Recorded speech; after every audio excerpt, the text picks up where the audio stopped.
Let's go ahead and start off briefly with your background. You want to maybe tell us a little bit about how you first got interested in computer science? Yeah, so I am currently a PhD student at Harvard CS, and then before that, I was born and raised in South Korea. Also, for the college, I did my bachelor's degree in math, where I got some interest in like solving the world problems through the lens of mathematics. So I guess around my junior year, I saw how successful the deep learning was, and then they kind of pulled me into like some studying the intersection of the theory and then the computer science. Mm-hmm. So first, I worked a bit in the optimization theory, since the optimization is Mm-hmm. like the most basic backbone of the more modern deep learning, and then that's how like derives all the successful deep learning models. But the thing of my works at undergrad was that they're like quite theoretical, so that they couldn't make any impact on the practical side. Mm-hmm. So I decided to pursue my PhD in the US, where like all the high ends, like the research work and then all the high ends like industry work is going on. So yeah, I Mm-hmm. started my PhD journey at Harvard after that. Mm-hmm. Awesome. Maybe walk us through a little bit of the research that you did in undergrad at SNU.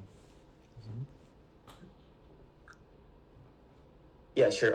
So it's based on the pure optimization theory. So Mm-hmm. like when you think about the optimization algorithm, like you basically minimize some or given loss function. Mm-hmm. And then my work discovered a duality between optimization algorithm that minimize the function value, Mm-hmm. and another branch of the optimization algorithm that minimize the gradient norm. So it is like really theoretical meaningful because it really connects the two different line of the optimization algorithm. So it somehow can be helpful to develop one line of optimization algorithm by using the another side of optimization algorithms. Mm-hmm. Gotcha. Awesome. And you also did an internship at MIT where you were working on research with Professor Asuman Ozdaglar. Do you want to tell us a little bit of some of the work that you did there? Yeah, so we've developed like a general extension theory of my HDOT work at SNU. Mm-hmm. So my first HDOT work it just applies for an optimization algorithm in the Euclidean space. So my Mm-hmm. work at MIT, it also developed like an extended version of HDOD, which we call like a mirror duality. Mm-hmm. And then by showing that a more general type of HDOD also holds in like the Banach space, Mm-hmm. um, we kind of argue that this HDOD is not like a mere coincidence, but it holds as like a general property of the optimization algorithms. Mm-hmm. Awesome. Okay, so you joined Harvard pretty recently, back in 2024, probably at the beginning of the school year, I'd assume, probably maybe August 2024. Maybe tell us a little bit about your experience there. So, you are coming from this very heavy mathematics background at SNU. You did very, very well there. And you had done research clearly, like we both sort of talked about, at MIT during summer 2023, and us at NU, from 2022 to 2024. It seems like a lot of this research is like very math heavy, very convex optimization heavy, as opposed to like very sort of applied on the computer science front. And you chose to get a PhD in computer science at Harvard, like you mentioned, because you sort of wanted to maybe move a little bit more towards the applied side. Yeah. How did you Yeah. pick your advisors at Harvard? Why Yeah. did you So specifically pick them? that's also like really a good question. So I had Yeah. like several more options Yeah. when I applied to the PhD. Mm-hmm. Yes. Yeah. I try to go to the place where I can like expand my research into like more the practical side. And Mm-hmm. then in that regard, I felt like Harvard CS can provide me a lot of like opportunities to work on like more practical research and Mm-hmm. like the scientific research that I have done in my this year's ICML. Mm-hmm. And then the main reason was that Harvard CS like apparently has a lot of like the compute resources, Mm-hmm. and then the number of like each departments is quite small, so that like the interaction between the professors and then students happen really interactively. Mm-hmm. Also, in terms of my like advisors, Mm-hmm. I really try to get advice from one senior advisor and then one junior advisor, because often they can provide a different level of feedbacks. Because Mm-hmm. for a junior professor, I mean, like Sham, he normally provides really like a higher level direction Mm-hmm. of the work, or how people from other backgrounds can feel about the work. Mm-hmm. Whereas for like Titan, who is my junior advisor, he normally provides a feedback of like the rigorosity of the work, or some like low level and then the precise level of the feedback of the work. Yeah, so Mm-hmm. I think so far both have been like really fantastic, and then like working with them has made my time at Harvard really nice. Mm-hmm. Awesome. Great. So you have sort of chosen, this field of working on generative modeling, and I mean, we'll get to your paper soon. But I know, like, do you want to maybe tell us a little bit about your general research direction for your PhD? So, like, what are the main themes that you're excited to explore?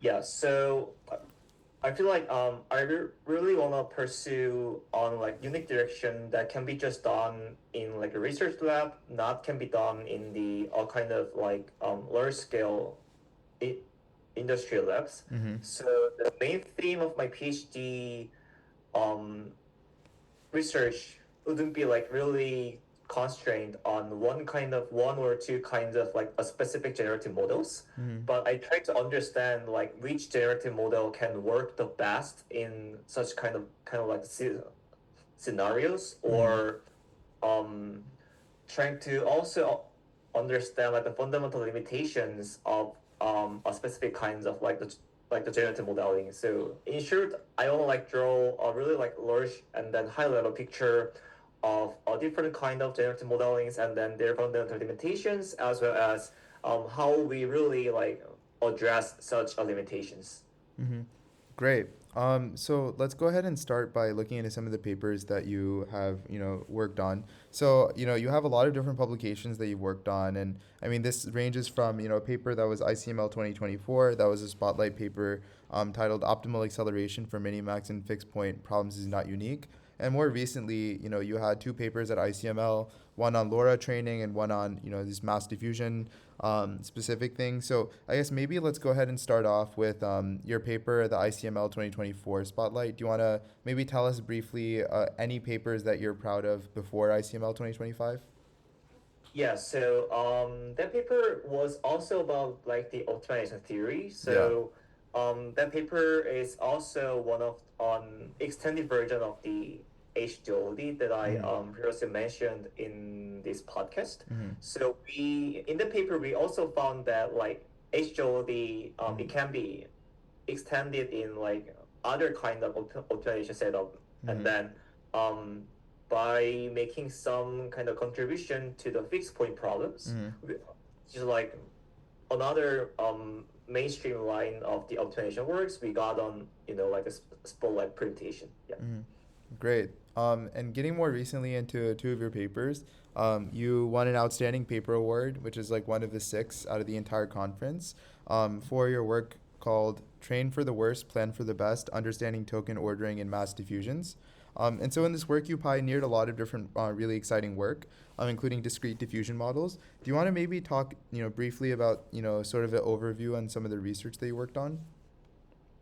Yeah. So when you consider district diffusion models, so it also models like a discrete sequence, Mm-hmm. and then like one of a really best modeling strategies of a discrete sequence modeling is just a left to right modeling, Mm-hmm. which has been like widely adapted on like recent LLMs. Mm-hmm. But the main paradigm of the district diffusion models is that they do not necessarily like generate the text or a discrete sequence from a left to right manner, Mm-hmm. but they can generate the sequence from like any orders. Yeah. So Mm-hmm. that's like the biggest difference between the discrete diffusions and then a left to right altruism modelings. Mm-hmm. What motivated you to work on this paper? As I just mentioned, like the main difference between the altruism models and then the mass diffusion models, which Mm-hmm. is one of the mainstream modeling strategy for discrete diffusion. For the mass diffusion models, they can generate the text from not just left to right, but they can generate text from any order of the sequence, which means that their like training problems are really different. So when you first take a look at a conventional and standard altruism models, they predict the text from left to right manner. So which means that they are trained on next token prediction like this, Mm-hmm. and then also however like in contrast, when you take a look at these mass diffusion models, they are trained on like all kinds of the masking problems, which means that they are not only trained on this kind of the next token prediction, but they are also trained on like predicting the clean token for these all kind of the possible mass tokens. Mm-hmm. So this means that um, under a fixed compute training budget, these mass diffusion models are trained on like much larger subset of tasks. So we first thought that these models cannot like really scaled up, which means that the training of the mass diffusion models should be like really generally hard, and then that has mainly motivated our work on this ICML. Great. Awesome. Do you want to talk also a little bit about, some of the the process of working on this research project? So, you had joined Harvard back in August 2024, and you presented, this paper at ICML 2025 in around July 2025. And so that's only really around 11 months. And obviously, there's some time period to account for. You probably had to submit the paper by, January or so, if not earlier than that. How did you go about working on this research project? What was the timeline? Yeah, so like mainly we were like really concentrating to paper on this year's ICML because Mm-hmm. we thought that there would be like gonna a lot of papers Yeah. on the same subject. So like Mm-hmm. really like push it this direction to this ICML, and then the submission deadline was this January. Mm-hmm. So I basically finished this paper after I just like within 5 months, I guess. Mm-hmm.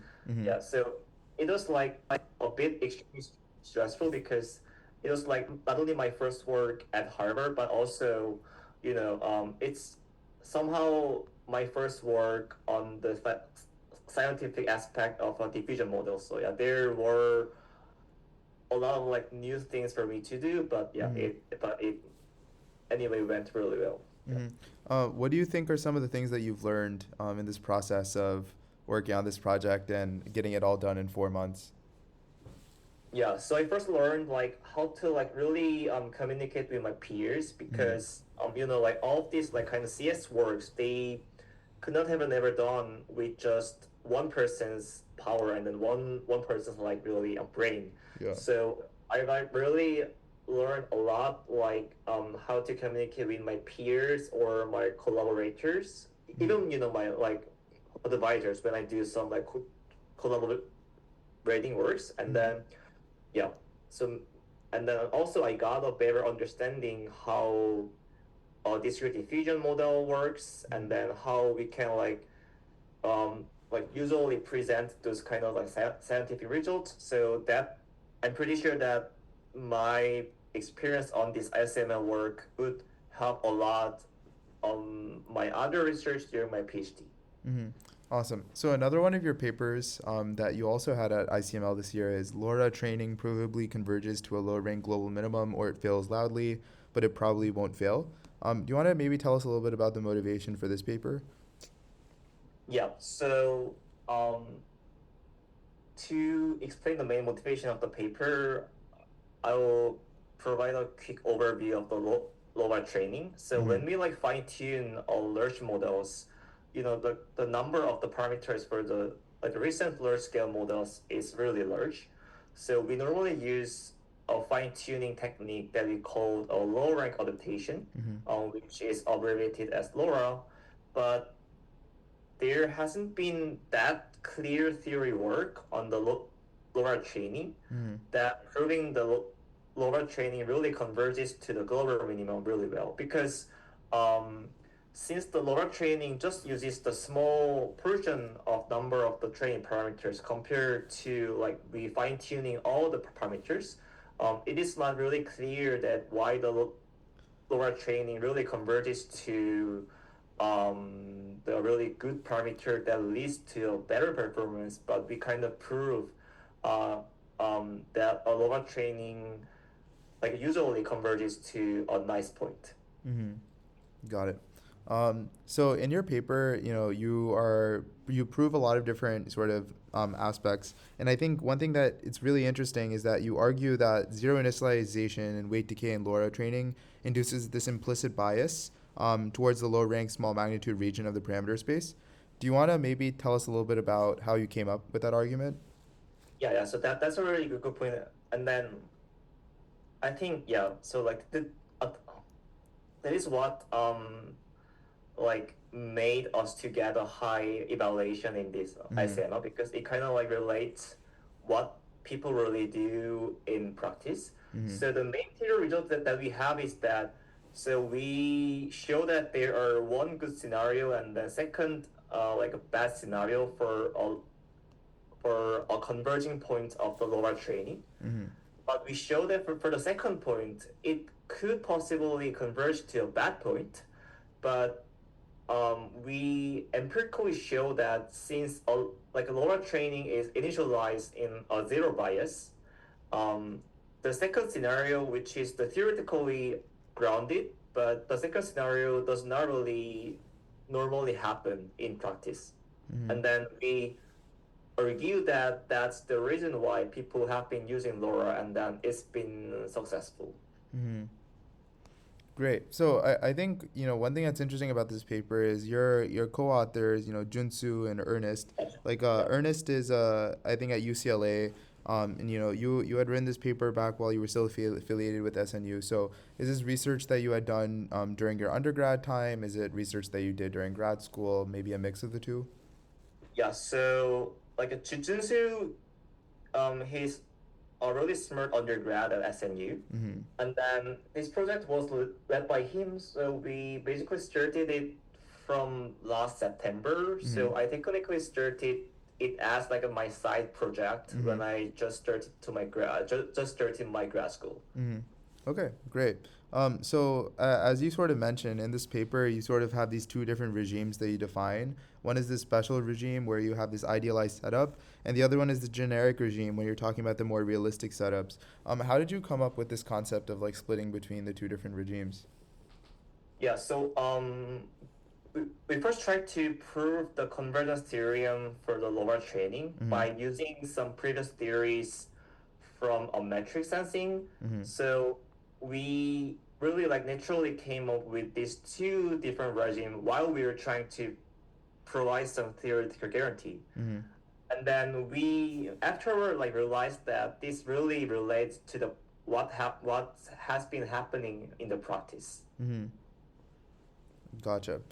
So I think one sort of aspect of the conclusion of your work is that you have sort of, obtained this result that a second order stationary point is either a global minimizer with low rank and a small magnitude or is a spurious solution with high rank and large magnitude.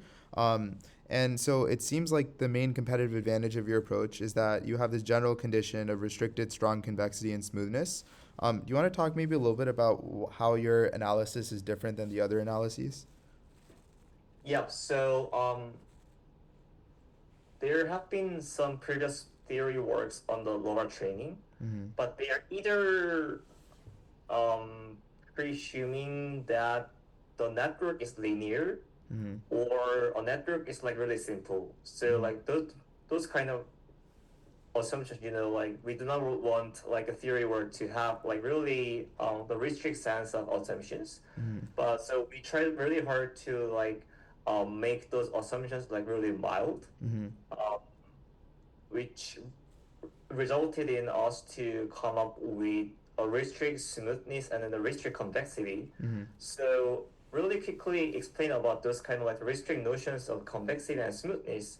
Um, like the convexity is like really a favorable condition that all the theories works. Mm-hmm. But the main problem of the deep learning function is that they're not even convex. Mm-hmm. But we introduced a new notion of the restrict convexity, which means that a function is convex in like a really restrict rank space. Mm-hmm.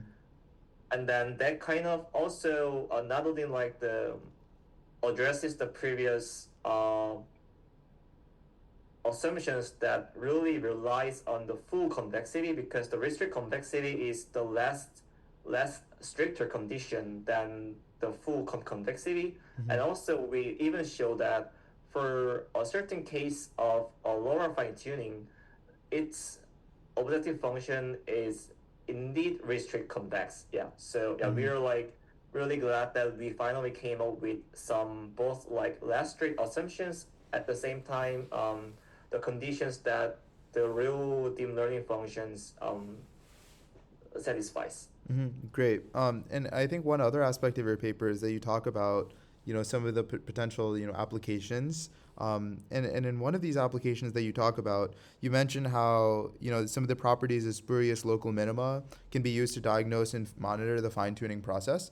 Do you want to maybe talk about some of the other applications and what types of specific problems you think could exist? Um, so I think we do not have like that much clear and explicit answer Mm-hmm. of the future work. Mm-hmm. But I guess in general, like my lower work on this ICML, it Mm-hmm.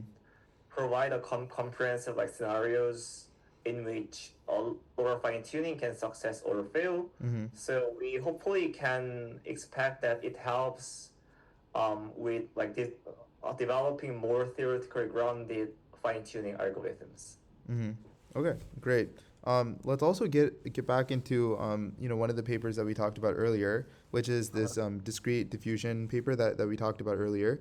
Do you want to maybe tell us a little bit about some of the potential impact that this paper can have on industry? Yeah, so that's also really a good question. So maybe the a key takeaway of this paper is that when you compare these kind of like the mass diffusion models and the left to right based autoregressive models, Mm-hmm. they faces much harder problem instances during the training. But when we use a smart adaptive inference strategy during the sampling time, it can like really addresses the training hardness. So I think first, one of the practical impacts that we have is that we show that the adaptive inference strategy really works well Mm-hmm. in certain kind of like a practical task. Mm-hmm. So when some people try to use a discrete diffusion model in on industry scale, we're pretty sure that they can also use our adaptive inference strategy. And then one beyond like high level impact that we expect that is that we provide a like really comprehensive understanding on which scenario that the discrete diffusion can be beaten by an autoregressive model, but at the same time we provide a scenario where this kind of mass diffusion model can be better than autoregressive. Yeah. So in short, we provide an adaptive inference strategy can be practically useful, but at the same time we try to provide like a useful insight for practitioners to build their own discrete diffusion models. Mm-hmm. Awesome. Do you also want to talk briefly about the experimental setup that you used for this sort of project? Yeah. Um, so we mainly compare our adaptive inference strategy to like the vanilla MDM inference, Mm-hmm. which had been using before my paper. Mm-hmm.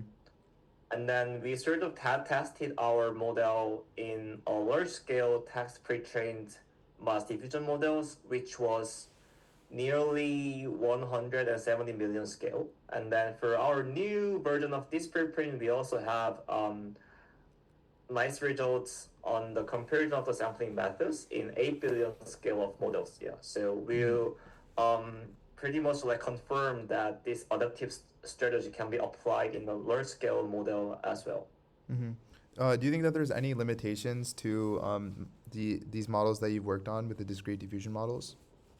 Yeah. So um, I feel like one general limitations of a distributed model is that like we kind of show that the text data has their inherent left to right bias, Mm-hmm. so that the training problem should be always harder when it comes to the text training comparison between the left to right and then the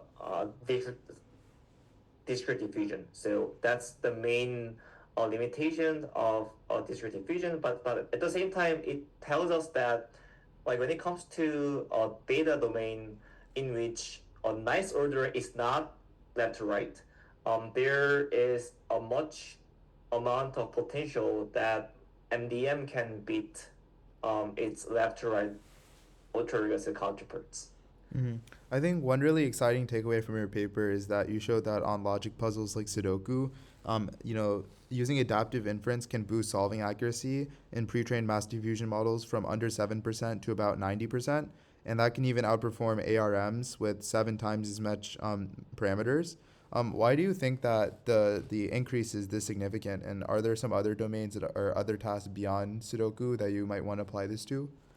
Yeah, so that is also a really good question. So like using the adaptive strategy when you solve Sudoku is kind of like really intuitive because when you imagine like yourself solving a Sudoku puzzle, like you select the cells that you feel like most certain, like you do not feel the cells like within like in like a random manner. So it's kind of like really natural that for those kind of logic puzzles, the adaptive inference strategy like really boosts the performance. And then this actually means that um, if the inherent order of the given data set is not left right, but there is some specific like reasoning order, that's the data domain where MDMs can like be really shine compared to its ARM counterparts. Mm-hmm. Awesome. Um, okay, great. Well, thank you for giving us an overview of both of these papers. These are absolutely great. I guess in summary and closing, do you want to talk maybe briefly about some of your plans for the future? What are some types of research problems that you are interested to solve? You talked about earlier how one of the goals of your PhD is to, really develop this deep understanding of modern generative models and, create these new different paradigms for generative modeling. Are there some specific areas that you're excited to work on in the remaining years of your PhD? Yeah, so I feel like there are a lot of like really interesting open questions in the field of generative modeling. Mm-hmm. So like one thing that I like want to note here is that there is like a certain line of work in the CS conferences that are used that okay this new modeling strategy like beats this another new modeling strategy, Mm-hmm. but they often lack the fundamental explanation why.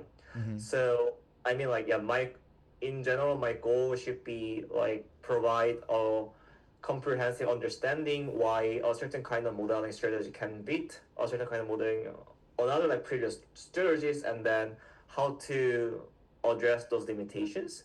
Mm-hmm. In terms of the specific domain, I feel like for a visual domain such as images or videos, they're like pretty much done because people are still somehow working on the benchmark on the ImageNet data set, but this is like really far from what has been happening in the real world. So I feel like I have some potential to move on another domain such as like a protein data set or like a data scarce domain where on underlying distribution is really hard to learn. At the same time, where um, such a distribution can be impactful to the world data set. Yeah. Mm-hmm. I think one thing that's really exciting about this work also is that we're sort of comparing, LLMs to, these diffusion LLMs. And I think one thing that's really exciting that you mentioned is that these diffusion LLMs are newer, they're faster text modeling strategy, and traditionally a lot of just the regular LLMs have dominated language modeling, but this new paradigm of diffusion large language models has a lot of potential to potentially outperform regular LLMs in a lot of different domains. I guess That's it. what gives you this motivation into believing that diffusion large language models have the ability to outperform LLMs? Yes, because first, they are able to learn a data set not only from the left to right order, but from all Mm-hmm. the possible orderings. So Mm-hmm. if there is a data set Mm-hmm. um, that potentially harm the LLM's learning process Mm-hmm. just left to right. Mm-hmm. For the specific domain, I feel like yeah, this new type of modeling strategy should Mm-hmm. outperform like the previous LLMs. Mm-hmm. Okay, great. Yeah, Awesome. Well, thank you so much for coming on the podcast. We really appreciate it. thanks for having me.